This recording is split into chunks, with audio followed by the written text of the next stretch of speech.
Hola. Ingeniero, muy buenas tardes. ¿Kevin? Sí. Bueno. Muy buenas tardes, ingeniero. ¿Cómo va? ¿Ya estamos? Leslie. Sí, ahorita vamos a comenzar a Leslie. compartir. Vaya eso. Hola. Ingeniero, sí. Espero que me compartas pantalla. Sí, ahorita.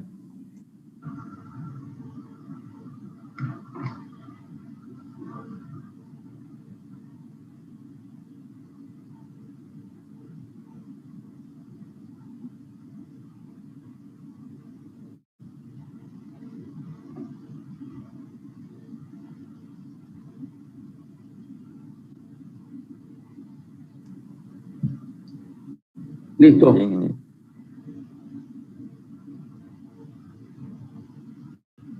¿Me indicas, por favor, cuándo puedo comenzar, si es que me escuchan?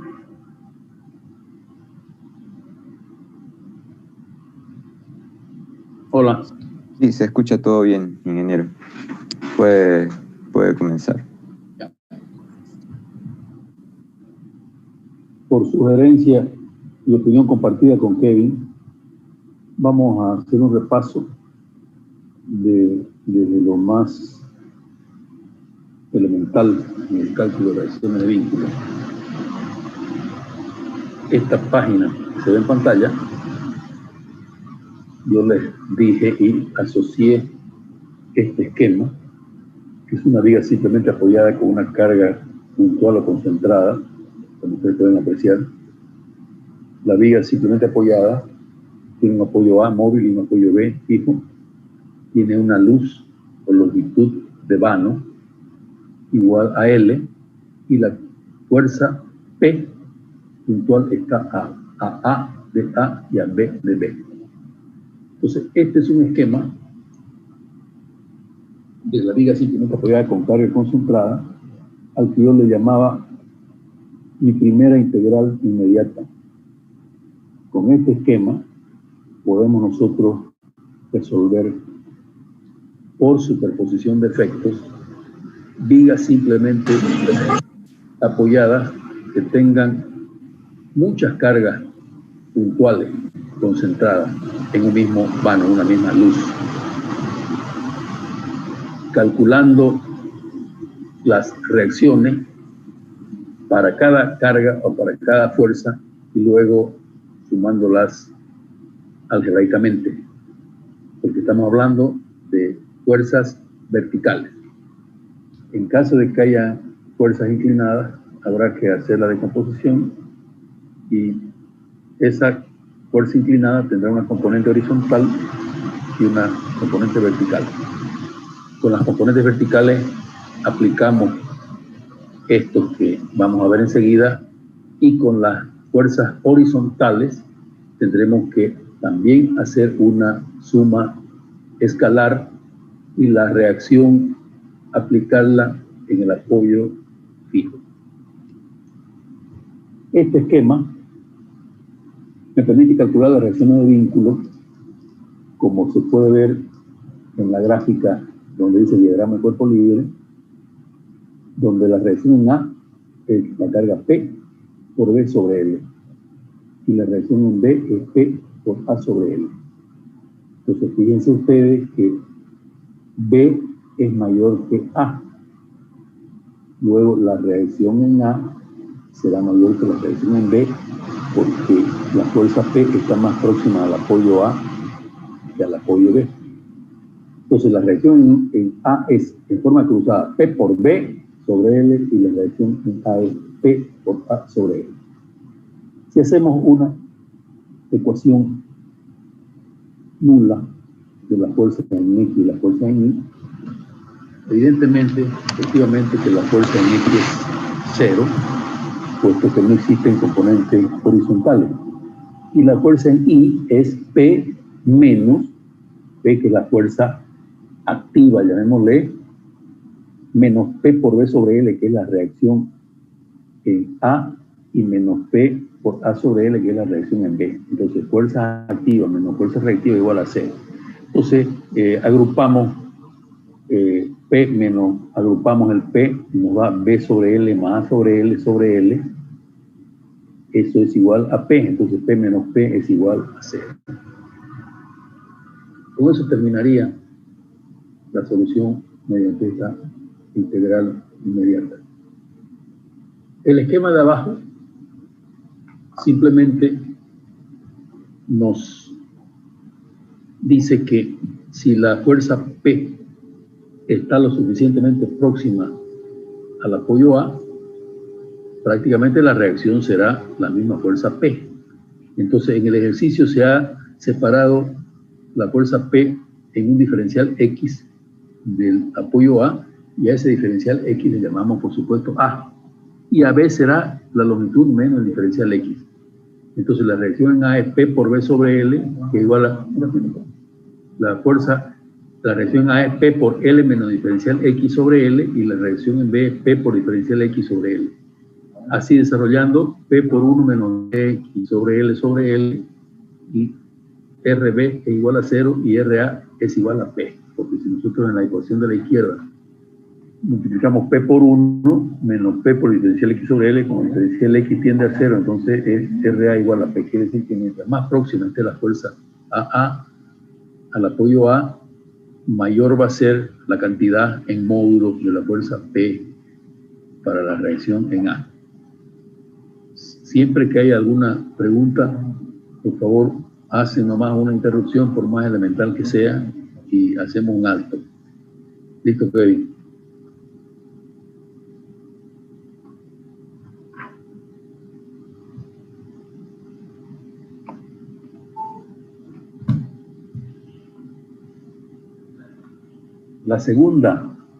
El segundo esquema, o mi segunda ecuación diferencial, mejor dicho, integral inmediata, es la misma viga simplemente apoyada, pero con un momento aplicado. Recuerden que las cargas son fuerzas y momentos, y los momentos son momentos estáticos. Entonces, la solución de las reacciones de vínculo, en este caso, es, si ustedes ven los dos circulitos que hay debajo de la viga, en un circulito se dibuja el momento y su sentido, que es dextrógiro. Entonces, para tener las direcciones, o los sentidos, mejor dicho, las reacciones, en el circulito de al lado hacemos un par opuesto al circulito del momento. Y así tenemos que la reacción de la derecha va hacia arriba y la reacción de la izquierda va hacia abajo. Entonces, como es una integral inmediata, como yo les decía, mal llamado, pero es para recordarlo, la reacción en A es M sobre L dirigida hacia abajo, y la reacción en B es M sobre L dirigida hacia arriba. Entonces quiere decir que las reacciones son una cupla que tiene por momento de la cupla cualquiera de la M sobre L por la distancia que es el brazo, que es L. Entonces quiere decir que el valor del momento que produce la cupla es M sobre L por L igual a M. Nuevamente, haciendo la ecuación de equilibrio, sumatoria en X igual a 0, sumatoria en Y, tenemos menos M sobre L más M sobre L igual a 0, y si nosotros tomamos la otra ecuación nula de equilibrio y verificamos la nulidad de momento, el momento menos M sobre L por L es igual, evidentemente, a 0. Otro esquema poderoso que nos permite combinar fuerzas concentradas con momentos aplicados. Entonces, aquí ya tenemos un ejercicio en el que, aplicando el primer esquema, se realiza un ejercicio con 3 fuerzas puntuales, 2P, P y 5P. Entonces, como les dije anteriormente, por superposición de efectos y porque las cargas son todas verticales, tenemos que la reacción va a estar compuesta por la suma de las reacciones de esas 3 fuerzas, P1, P2 y P3, que por una simplicidad en el ejercicio y una practicidad en el ejercicio, a la P1 le llamo 2P, a la P2 le llamo P y a la P3 le llamo 5P. De esa manera el ejercicio se simplifica y puedo obtener lo que ustedes van a ver más abajo. Entonces, para la P1 está distanciada a 1 y B1, la P2 está distanciada a 2 y B2 y la P3 está distanciada a 3 y B3. Con lo que la reacción A debida a la fuerza 1 es P1 por B1 sobre L. La reacción A2 es P2 por B sobre L y la reacción A3 es P3 por B sobre L. Cada una de ellas, entonces, vamos a la RA1, es la fuerza P por la distancia al apoyo B, que es 7/8, porque ustedes, aquí tenemos nosotros que se ha dividido en cuartos y octavos, fíjense, 1/8, 1/4, 1/2, etcétera. Entonces, 2P está a 1/4 de A, por lo tanto es 2P por 7/8 de L sobre L, con lo que esa reacción da 7/4 de P. Y la reacción en el apoyo B, aplicamos el mismo concepto, 2P por A sobre L, y eso nos da 1/4 de P. Ya sobre la marcha, si sumamos un 7/4 de P y 1/4 de P, vamos a tener 8/4 de P, que es igual a 2P. O sea que ya aquí está cerrando que la suma de esas 2 reacciones parciales debido a la carga 2P da 2P. Vamos a la reacción A2, que sería P por B sobre L, P por, fíjense, está a 1/4, P por 3/4 de L sobre L, que da 3/4 de P, y la reacción en A es P por 1/4 de L sobre L, que es 1/4 de P. De igual manera, lo que está en azul, sumando 3/4 más 1/4, nos da 1 P, P, que también son fuerzas dirigidas hacia arriba. Como reacciones tienen que ser todas dirigidas hacia abajo. Entonces aquí yo me he equivocado en el dibujo y tanto la RA1 como la RA2 deberían ir para abajo y la RA3 debería ir para arriba. Y vamos a la RA3. La RA3 está al medio. Por lo tanto, nosotros tenemos que la reacción en A es 5P por L sobre 2 sobre L, que es 10/4 de P.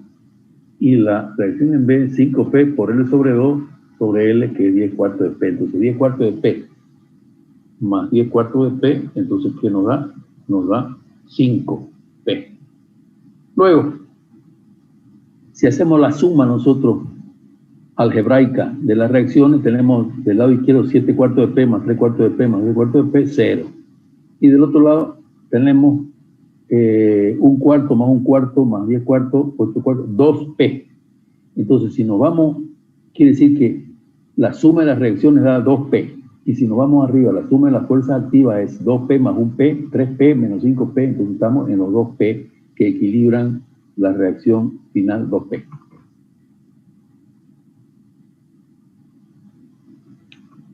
Si no hay preguntas, Kevin, pasemos.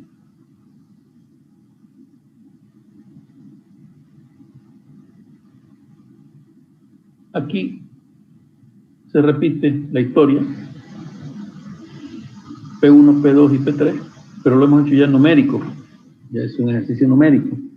Entonces, RA debida a P1 es 4, que es P1 por 12 dividido 16. Es P1 por B sobre L. Y del otro lado, la reacción en B debida a P1 es 4 por 4 dividido 16, 4 por 4 dividido 16, igual a, ahí se cortó. Bueno, 1, no se cortó, está bien, 1. Entonces fíjense que la suma de 3 y 1 da 4 hacia arriba, que es el módulo suma de las reacciones que coincide con sentido opuesto al P1 igual a 4. La reacción A debida a P2 es 10 por B, que es 8, sobre L, que dice igual a 5, y como está al medio de esa fuerza, la RB debida a P2 también es igual a 5, pero esta es una fuerza cuyas reacciones van hacia abajo. Finalmente, tenemos la reacción en A debida a P3.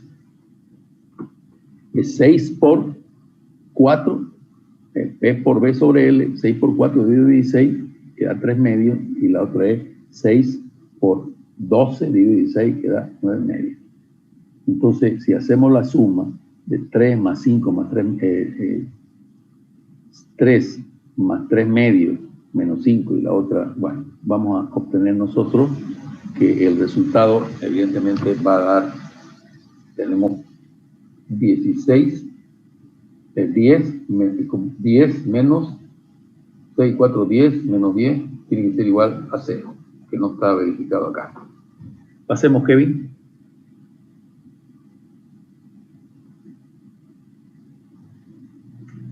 Haciendo una variante y avanzando con el esquema, resolvemos un ejercicio en el que ya estamos considerando una carga distribuida. La carga distribuida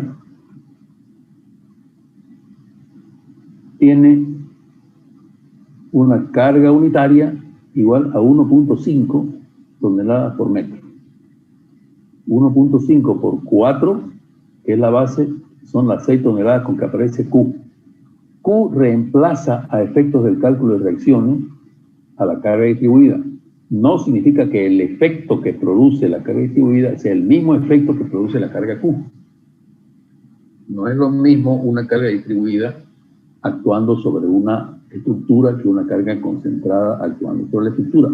Pero a efectos de calcular las reacciones de vínculo, se reemplaza la carga distribuida, cualquiera sea su forma, por una carga concentrada a la cual llamo carga concentrada equivalente.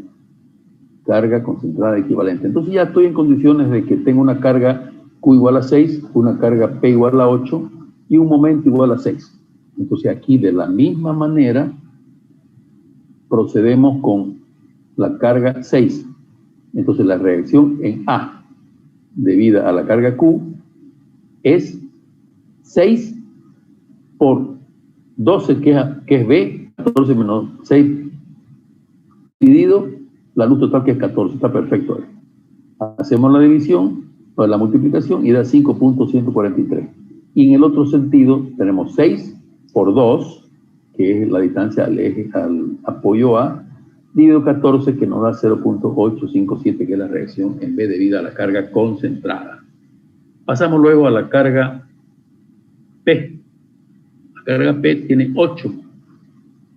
8 por 8, que es B, dividido 14, y la reacción en B, que es 8 por 6 dividido 14, que nos da 4.57 y 3.42. Las dos son divididas hacia arriba. Si vos bajas un poco el ejercicio, las dos cargas, las dos fuerzas van hacia abajo, ¿verdad? Tanto la Q como la P van hacia abajo, entonces las reacciones van hacia arriba. Y nos falta finalmente las reacciones debidas al momento M. Bajemos. Entonces, subamos. Entonces, la reacción en A debida a M, otra vez hacemos el circulito y vamos a tener que la reacción en A debida a M va hacia arriba y la reacción en B debida a M va hacia abajo. O sea, la AM debida a A va hacia abajo y en el apoyo B va hacia arriba, que es la cupla que se opone a ese momento. Entonces, luego,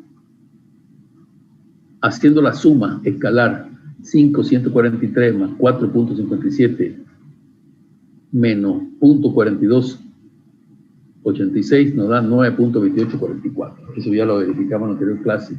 Y la otra fuerza, todas van hacia arriba, suman 4.713.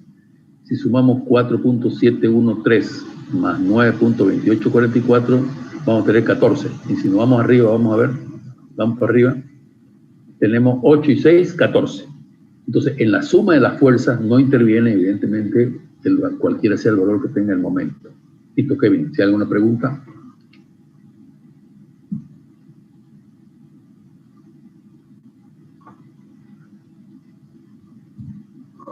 Quiero aclararles que es tan importante la solución de la viga simplemente apoyada, que cuando estudiemos las cadenas cinemáticas o vigas isostáticas articuladas, todas las soluciones, por más complejas que sean, conducen siempre a resolver una viga simplemente apoyada.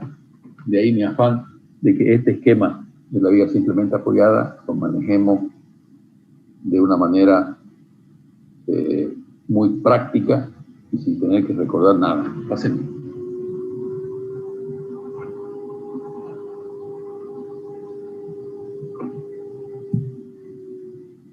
Este esquema que se nos cruzó al paso es muy interesante porque si bien ustedes están en los primeros cursos de ingeniería, hay conceptos que probablemente se hacen esperar para entenderles. Cuando se habla de resistencia, cuando se habla de estabilidad, cuando se habla de rigidez, que son los conceptos básicos en el diseño estructural. Diseño estructural significa, para una necesidad, crear una estructura. Por ejemplo, la necesidad de cruzar un río crea la necesidad de hacer un puente. Y un puente es una estructura que tendrá que tener la estabilidad, la resistencia y la rigidez suficiente para que cumpla con su cometido. Entonces, todas las estructuras deben cumplir con esas tres cualidades, si queremos llamarle, que sean estables, que sean resistentes y que sean rígidas. Los conceptos son básicos y de comprensión inmediata. ¿Qué significa una estructura estable? Está de más decirlo y la definición suena hasta antipática de la estructura. La estabilidad significa que la estructura sea estable. No, que la estructura sea estable quiere decir cuando es sometida a fuerzas o a cargas. Cuando diga cargas vamos a referirnos a fuerzas y momentos. Todo en estructuras se traslada a cargas. Todas las estructuras se llaman cargas que se trasladan a fuerzas y momentos. Y estas fuerzas pueden ser concentradas o distribuidas y estos momentos pueden ser concentrados o distribuidos. Entonces, el concepto de estabilidad aquí dice para que la estructura se mantenga erguida y no vuelque, evidentemente, no vuelque, no se caiga. Y como condiciones elementales, este cuadrito que es elemental también dice que el centro de gravedad tiene que estar, el centro de gravedad de un cuerpo en el punto de aplicación del peso de dicho cuerpo. Es cuando estamos de pie, nuestro centro de gravedad coincide con el centro de gravedad del apoyo. Si nos inclinamos mucho, vamos a tender a dar un paso. Si nos inclinamos hacia adelante, a dar un paso porque nos estamos perdiendo el equilibrio. Dentro de la base es lo más cercano al suelo. Entonces se consigue, ¿cómo se consigue? El anfitrión actualizó esta reunión y ahora incluye en intimidad. ¿Y cómo se consigue la estabilidad? Bueno, aquí ya son cosas que no son generales, pero son comentarios. Añadiendo más a la base, bueno, empotrando la parte inferior al suelo, poniendo tirante. Bueno, esos tres últimos cuadritos son como comentarios sencillos, pero no es que sea general esto de que añadiendo bases. No. Es importante saber que la estabilidad es una característica de la estructura, de que no se vuelquen, que no colapsen por falta de equilibrio. Vamos a lo que es la resistencia. La resistencia también, por demás, está a hacer alguna aclaración más complicada de lo que es la resistencia.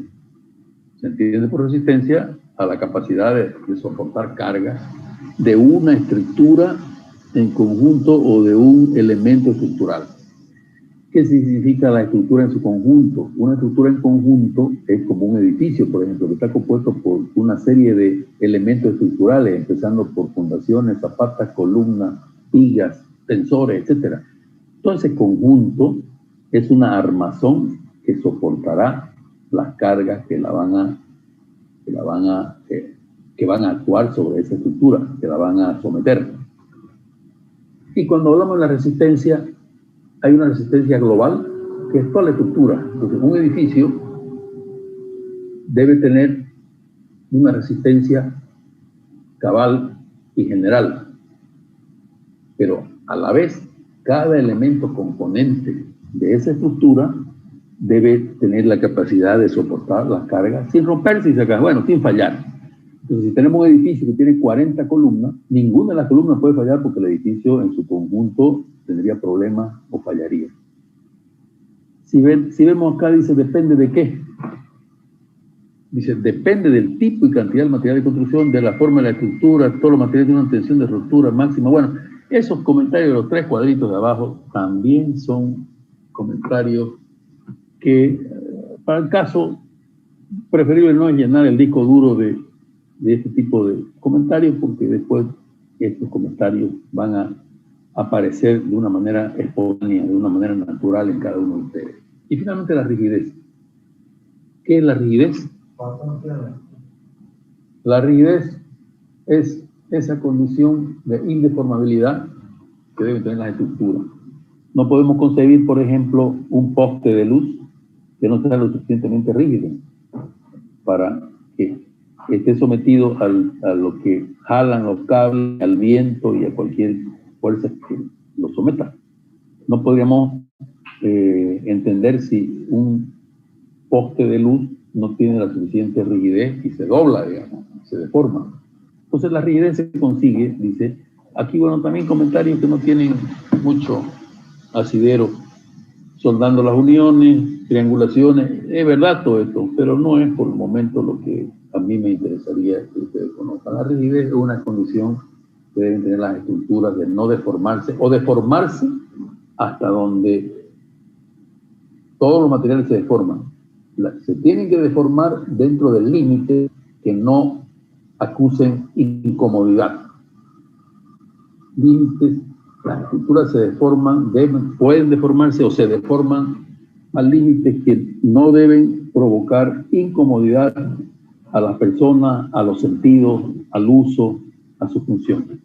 Por ejemplo, si tenemos un puente hecho con una tabla, para que usar una acequia, por ejemplo, un canalito, esta tabla, mientras más rígida sea, mayor seguridad le va a dar al que la cruce como puente. Pero si esa tabla la hacemos cada vez más delgada, cuando ya empiece a deformarse, la persona que la cruce ya va a tener al comienzo más cuidado al cruzarla porque se va a deformar y finalmente va a tener miedo de cruzarla. Eso entonces en cuanto a la rigidez. Hemos visto entonces 3 conceptos básicos de la estructura que son la estabilidad, la resistencia y la rigidez.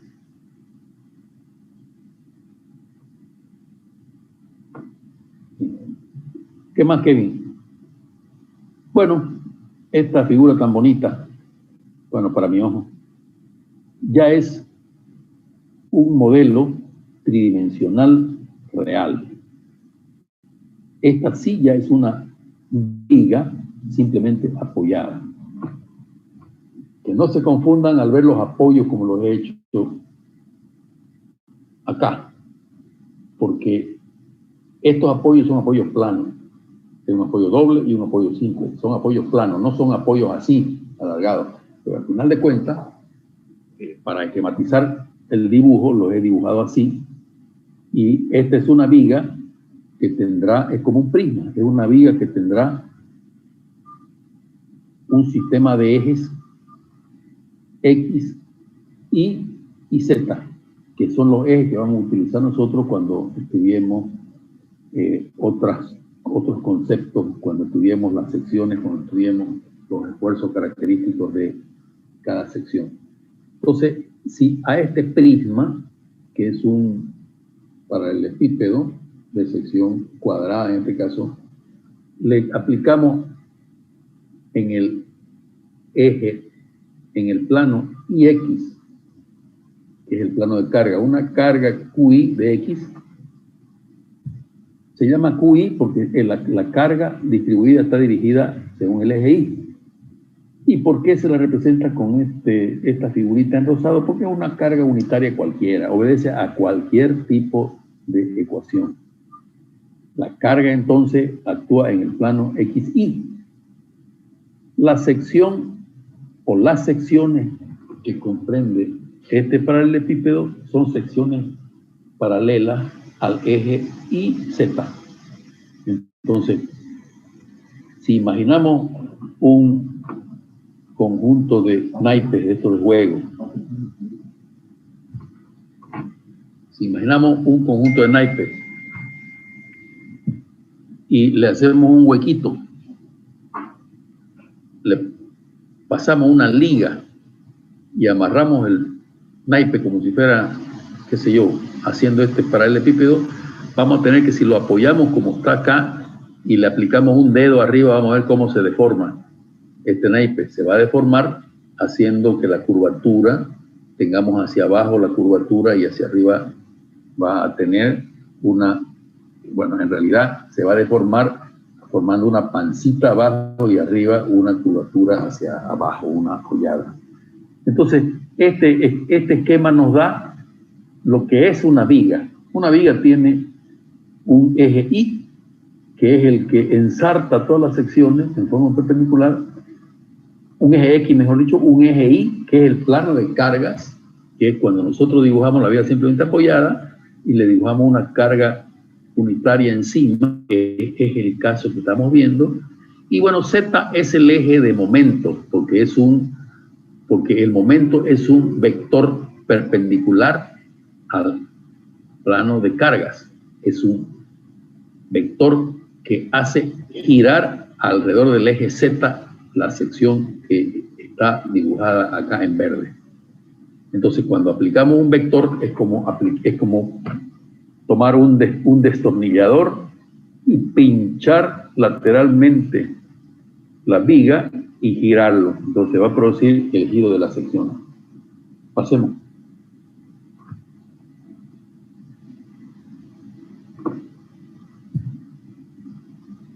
Bueno, otro esquemita ya más depurado, donde tenemos el eje X, el eje Y y el eje Z, y la sección. Fíjense que a la sección le llamamos SS y la atraviesa perpendicularmente el eje X, verticalmente el eje Y, que es el eje de carga, y el eje Z, que es el eje de giro o de momento. Entonces, esta sección se va a inclinar de acuerdo al giro que le provoque el eje Z. Bueno, y aquí está dibujado realmente un diagrama debido a la carga P igual a 5. El primer esquema es un diagrama de momentos flexores o momentos flectores. Y abajo tenemos otro ejercicio. Entonces, estoy hablando, en este caso, de iniciar el cálculo o la determinación de los esfuerzos característicos en la sección. Esfuerzos característicos en la sección son los momentos flectores, los esfuerzos normales y los esfuerzos de corte. ¿Qué significan estas palabras tan complicadas? El momento flector simplemente nos daría, como una definición casera, la cantidad de flexión que experimenta una viga o la sección de una viga. El esfuerzo de corte es la cantidad de corte, como agarrar una tijera y echarle un corte a una viga, también es la cantidad de esa cizalladura o corte que se le provoca a la viga. Y el esfuerzo normal será la cantidad de tracción o compresión que se le aplica según el eje X a un elemento estructural. Entonces, arriba está diseñado y pintado en verde el diagrama en momentos flectores, que ya lo calcularemos debidamente. Pero acá, este diagrama, que es lineal, simplemente ha sido calculado el momento como partiendo del diagrama de cuerpo libre, como la reacción por la distancia y son ecuaciones lineales. Y en el caso de la carga de abajo, que es carga rectangular o uniformemente distribuida, el momento es QL cuadrado sobre 8, se han resuelto las dos reacciones de vínculo y se ha trazado que el momento es Q por L cuadrado sobre 8, que es C25, y está dibujado. Y se ha dibujado también, además, como usted ve en esa escalerilla, que es el método gráfico que ya lo hemos visto para poder trazar esa parábola de segundo grado que representa el diagrama del momento flector. Pasemos. Un ratito, 10 minutos. No importa si digamos 3:30. ¿Qué clase?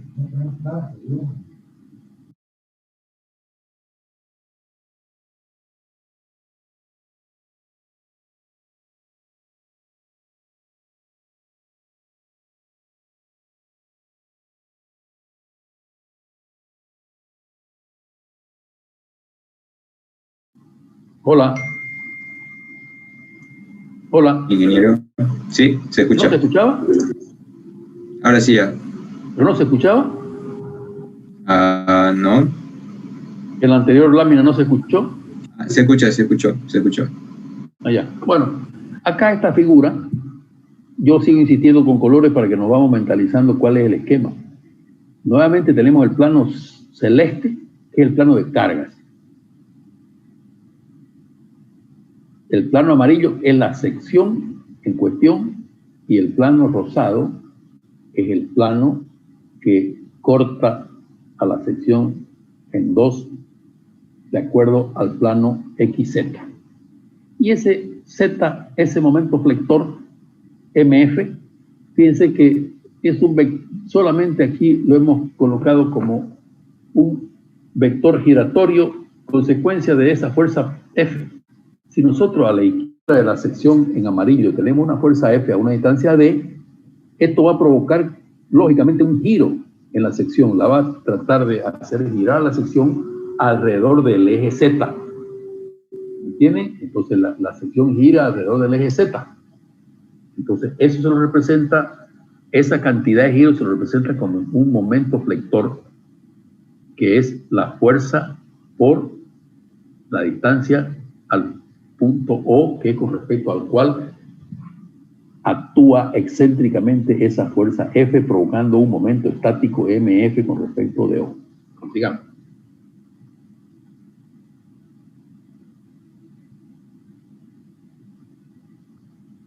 Esa fue la última imagen. Bueno, entonces nos quedamos sin gasolina. Esa hay que ir a... ¿Eso es todo lo que teníamos? Sí. ¿Y no te mandó una serie de otras fotos? No. ¿No te mandó una colección? ¿O fue el semestre pasado que tenías una colección de unas 40 fotos? No, hasta aquí fue.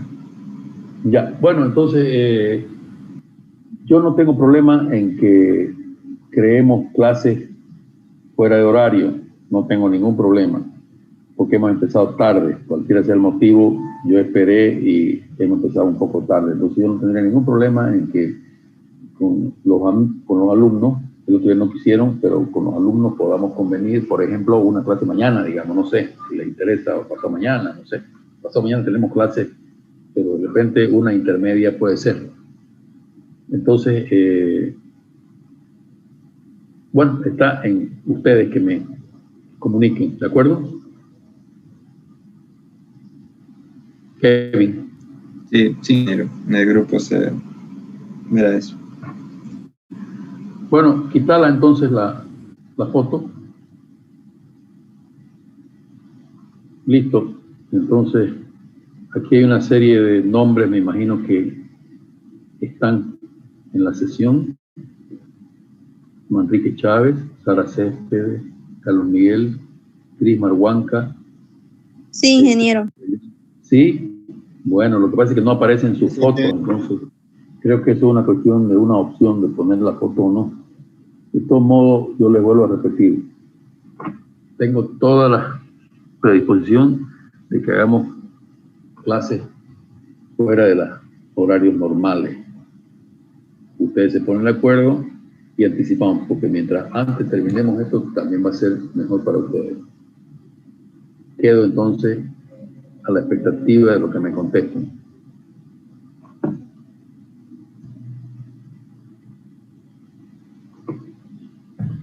De todos modos, ¿me están escuchando? Sí, Sí, te escuché, ingeniero. ingeniero. Nada de lo que podamos ver agregado está por demás, nunca. Entonces, así como cuando nos sentamos a charlar y se nos van las horas, de repente con una cervecita por medio, acá también podríamos sentarnos a charlar y regalarnos una hora o 2 horas, que no nos va a hacer nada mal. Entonces, yo les propongo que se pongan de acuerdo y en lo posible, lamentablemente pues son muchos, pero en lo posible, son clases de 1 hora, es posible hacer un esfuerzo y tener algunas clases fuera de horario. Los dejo entonces y que Kevin me comente cuál es la definición y si no, será hasta el próximo jueves, ¿de acuerdo? Ok, ingeniero, gracias. Listo. Gracias. ¿Todo bien? Saludos. Todo bien, ingeniero. Chao, hasta luego. Todo bien. Hasta el próximo. Chao, hasta luego. Hasta luego.